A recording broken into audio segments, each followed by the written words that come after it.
জাহান্নাম হলো আযাব তথা শাস্তির নিবাস। এটি আল্লাহ তাআলা কাফের ও পাপিষ্ঠদের জন্য আখিরাতের প্রতিদান হিসেবে তৈরি করেছেন। কোরআনে মহান আল্লাহ তাআলা জাহান্নামের ভয়াবহতার কথা উল্লেখ করে জানিয়ে দিয়েছেন, তার বিধিবিধান পালন করা মুসলিম উম্মাহর জন্য আবশ্যক।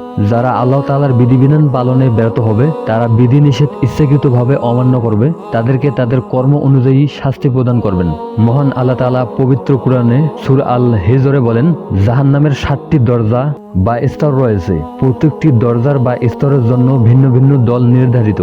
জাহান্নামের বিভিন্ন স্তর রয়েছে এবং প্রত্যেক স্তরের জন্য আলাদা আলাদা দলের জন্য আলাদা আলাদা শাস্তির ব্যবস্থা নির্ধারিত রয়েছে। সবাইকে এক স্তরে রেখে একই মাত্রা বা একই পরিমাণের শাস্তি দেওয়া হবে না। অপরাধীর অপরাধ অনুপাতে আলাদা আলাদা স্তরের আলাদা আলাদা শাস্তির ব্যবস্থা সম্পন্ন একটি শাস্তিঘরের নাম জাহান্নাম। সম্মানিত প্রিয় দর্শক, আসসালামু আলাইকুম। আমাদের এই ভিডিওর মূল আলোচ্য বিষয় হচ্ছে জাহান্নামের 7টি স্তরে কোন ব্যক্তি কোন স্তরে অবস্থান করবে। তাই ভিডিওটি স্কিপ না করে সম্পূর্ণ দেখার অনুরোধ রইল। মহান আল্লাহ তাআলা 7টি জাহান্নাম তৈরি করেছেন। তার মধ্যে 1 নম্বরটি হচ্ছে আন্নার। এই জাহান্নামটি প্রথম স্তরের নাম।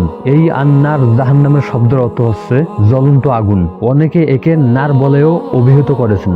জাহান্নামের এই স্তরে গুনাহগার মুমিনদের রাখা হবে। মহান আল্লাহ তাআলা পবিত্র কোরআনে সূরা নাবায় বলেন, নিশ্চয়ই জাহান্নাম গোপন ফাঁদ।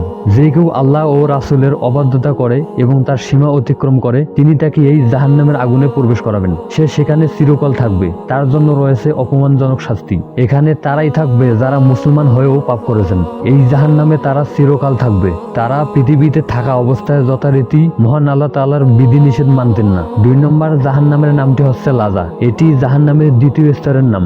এই লাজা শব্দের অর্থ হচ্ছে লেলিহান আগুন, যা এখানে ইহুদিরা থাকবে এবং তারা সেখানে চিরকাল থাকবে। এই লাজা জাহান্নাম সম্পর্কে মহান আল্লাহ তাআলা বলেন, কখনই নয়, নিশ্চয়ই এটা লাজা তথা লেলিহান অগ্নি, যা চামড়া খসিয়ে দেবে। তা প্রত্যেক এমন ব্যক্তিকে ডাকবে যে পৃষ্ঠ প্রদর্শন করেছিল এবং মুখ ফিরে নিয়েছিল, সম্পদ জমা করেছিল, অতঃপর সংরক্ষিত করে রেখেছিল। যারা আল্লাহকে এবং ইসলামকে বিশ্বাস করে না, তারাই হচ্ছে ইহুদি। আর এই ইহুদিরা লাজা নামক জাহান্নামে থাকবে চিরকাল। এবং যারা সত্য ধর্মকে পৃষ্ঠ প্রদর্শন করেছিল, তাদের জন্য রয়েছে ভয়ঙ্কর শাস্তি। এবং যারা পৃথিবীতে থাকা অবস্থায় সম্পদ জমা করেছিল এবং সম্পদের পাহাড় তৈরি করেছিল, দান সদকা করেননি, দান সৎকার না করা অবস্থায় মৃত্যুবরণ করেছেন, তাদের জন্য রয়েছে এই ভয়ঙ্কর লাজা নামক জাহান্নাম। এই ভয়ঙ্কর জাহান্নামে তারা চিরদিন থাকবেন। এছাড়াও 3 নম্বর ভয়ঙ্কর জাহান্নামটি হচ্ছে হুতামা। এই হুতামা শব্দের অর্থ হচ্ছে প্রজ্বলিত আগুন। মহান আল্লাহ তাআলা বলেন, কখনো না, সে অবশ্যই নিক্ষিপ্ত হবে পৃষ্ঠকারীর মধ্যে। আপনি কি জানেন পৃষ্ঠকারী কি? এটা আল্লাহর প্রজ্বলিত অগ্নি, যা অন্তরগুলোকে গ্রাস করে নেবে। নিশ্চয়ই তা তাদেরকে বেষ্টন করে রাখবে এবং দীর্ঘায়িত স্তম্ভগুলোর মধ্যে। জাহান্নামের এই স্তরে খ্রিস্টানদের রাখা হবে। যারা নবী রাসূল কিংবা মহান আল্লাহ তাআলাকে বিশ্বাস করেন না, তারা এই হুতামা নামক জাহান্নামে থাকবেন। খ্রিস্টানরা জাহান্নামের দরজা দিয়ে প্রবেশের সময় তাদের ভর্ৎসনা করা হবে। মহান আল্লাহ তাআলা পবিত্র কোরআনে বলেন, কখনো নয়, অবশ্যই সে নিক্ষিপ্ত হবে প্রজ্বলিত জাহান্নামে এবং সে সেখানে চিরকাল থাকবে এবং তাদের কখনো মৃত্যু হবে না, আর তাদের জন্য রয়েছে যন্ত্রণাদায়ক শাস্তি। 4 নম্বর জাহান্নামের নামটি হচ্ছে সাইর। এই সাইর জাহান্নামের অর্থ হচ্ছে জ্বলন্ত আগুন। জাহান্নামের এই স্তরে ভূত প্রেত ও চন্দ্র তারকা পূজাকারীদের রাখা হবে। মহান আল্লাহ তাআলা পবিত্র কোরআনে ইরশাদ করেন, একইভাবে আমি আপনার উপর কোরআন অবতীর্ণ করেছি এবং আরবি ভাষায়, যেন আপনি মক্কা ও এর চতুর্পাশের মানুষকে সতর্ক করতে পারেন। কিয়ামত দিবস সম্পর্কে যেদিনের ব্যাপারে কোনো সন্দেহ নেই, সেদিন একদল থাকবে জান্নাতে আর একদল থাকবে সাইর বা জ্বলন্ত আগুনে।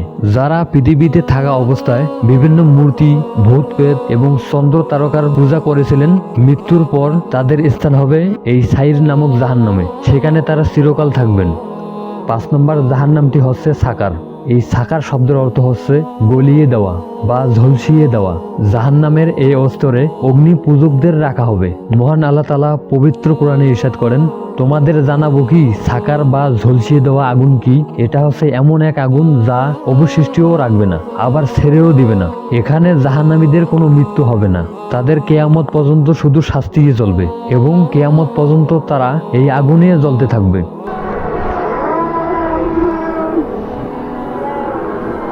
6 6 নম্বর জাহান্নামটি হচ্ছে জাহিম। এই জাহিম জাহান্নামের 6ষ্ঠতম জাহান্নাম। জাহিম শব্দের অর্থ হচ্ছে কঠিন আগুন। জাহান্নামের এই স্তরে মুশরিকদের রাখা হবে। মহান আল্লাহ তাআলা পবিত্র কোরআনে ইরশাদ করেন, আর যারা অবিশ্বাস করে এবং আমার আয়াতসমূহকে মিথ্যা মনে করে তারাই এই জাহান্নামের অধিবাসী হবেন। যারা পৃথিবীতে থাকা অবস্থায় মহা পবিত্র কোরআন অবিশ্বাস করেছিলেন এবং মহান আল্লাহ তাআলার আয়াতসমূহকে মিথ্যা মনে করেছিলেন, ইসলামকে মিথ্যা মনে করেছিলেন, তারা মৃত্যুর পর এই ভয়ঙ্কর জাহিম নামক জাহান্নামে অবস্থান করবেন এবং তারা সেখানে চিরকাল থাকবেন। তারা কিয়ামত পর্যন্ত থাকবেন জ্বলন্ত এই আগুনে।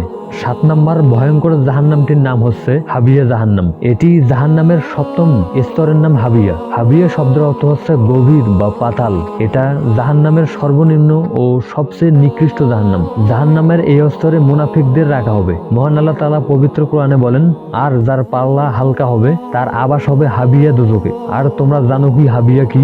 এটা এক ভয়ঙ্কর ও প্রজ্বলিত জাহান্নাম। এই হাবিয়া নামক জাহান্নামে জাহান্নামীরা প্রবেশ করতে চাইবে না। জাহান্নামীরা জাহান্নামে স্বেচ্ছায় প্রবেশ করবে না, বরং তাদের টেনে নিয়ে যাওয়া হবে। অবিশ্বাসীদের জাহান্নামের দিকে দলে দলে হাঁকিয়ে নিয়ে যাওয়া হবে এবং অবিশ্বাসীরা জাহান্নামের দরজা দিয়ে চিরদিনের জন্য প্রবেশ করবে। মুনাফিকদের জন্য এই জাহান্নাম। যারা কথায় কথায় মিথ্যা কথা বলেন এবং কথা দিয়ে কথা রাখেন না, তাদের জন্য এই মহান আল্লাহ তাআলা হাবিয়া দোজখ তৈরি করেছেন এবং তারা সেখানে চিরকাল থাকবেন। অতএব আমাদের সবার উচিত জাহান্নামের ভয়াবহ আযাব থেকে রক্ষা পেতে সব ধরনের পাপ থেকে মুক্ত থাকা ও তাসবিহ, তাহলিল, জিকির, আজকার ও ইস্তেগফারে মশগুল থাকা। মহান আল্লাহ তাআলা মুসলিম উম্মাহকে জাহান্নামের ভয়াবহতম শাস্তি থেকে হেফাজত করে জান্নাত লাভে তার বিধানগুলো যথাযথভাবে পালন করার তৌফিক দান করুক, আমিন। সম্মানিত প্রিয় দর্শক, এই ছিল আজকের ছোট্ট ভিডিওটি ভালো লাগলে অবশ্যই চ্যানেলটি সাবস্ক্রাইব করবেন। আমি আপনাদের উদ্দেশ্যে একটা কথা বলতে চাই, যারা এখনো নামাজ শুরু করেন নাই তারা আজ থেকে অবশ্যই নামাজ শুরু করবেন। দেখা হচ্ছে পরের ভিডিওতে, ততক্ষণে নিজের খেয়াল রাখুন। আল্লাহ হাফেজ।